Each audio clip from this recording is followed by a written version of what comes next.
স্বামী বিবেকানন্দের জন্মবার্ষিকী উদযাপন উপলক্ষে উষাবাজার স্থিত শ্রী শ্রী রামকৃষ্ণ সেবাশ্রম সংঘ একাধিক কর্মসূচি হাতে নিয়েছে।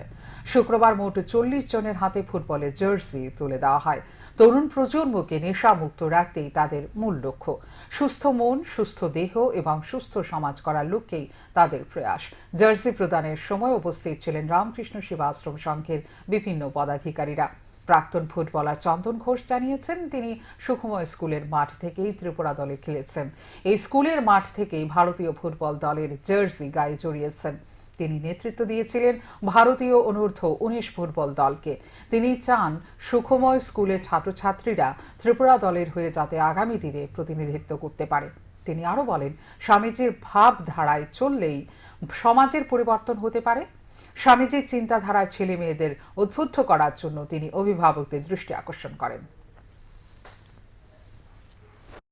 উদ্দেশ্য হচ্ছে, আমি এই সুকুমার স্কুলের মাঠ থেকেই ত্রিপুরা টিমে খেলেছি।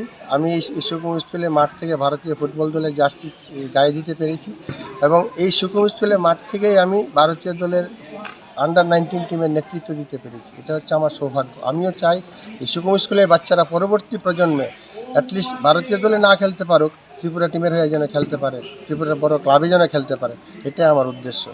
আর সবাইকে স্বামীজির চিন্তাধারায়, স্বামীজির ভাবধারায় যদি আমরা গড়ে তুলতে পারি, তাহলে সমাজটা পরিবর্তন হবে। এই স্বামীজির চিন্তাধারা, স্বামীজির ভাবধারা তৈরি করতে গেলে যে বাচ্চাদের গার্জেনদেরও দায়িত্ব নিতে হবে, সেটাই আমি গার্জেনদের কাছে রিকোয়েস্ট করেছি। ছাত্রছাত্রীদের উদ্দেশ্যে ছাত্রছাত্রীরা অদূর ভবিষ্যতে ত্রিপুরার হয়ে খেলবে, সুকুমার স্কুলের হয়ে খেলবে। প্রথম স্টেপ বাই স্টেপ আমি এগোতে চাই। ইনিশিয়ালি ওরা সুকুমার স্কুলের পার্টিসিপেট করবে, ক্লাবের হয়ে করবে, ত্রিপুরার হয়ে খেলবে। আমার উদ্দেশ্য ওদের জাতীয় স্তরে নিয়ে যাওয়া। আমি যে ফুটবল একাডেমি তৈরি করব, সেটা হচ্ছে ড্রিম ফুটবল একাডেমি।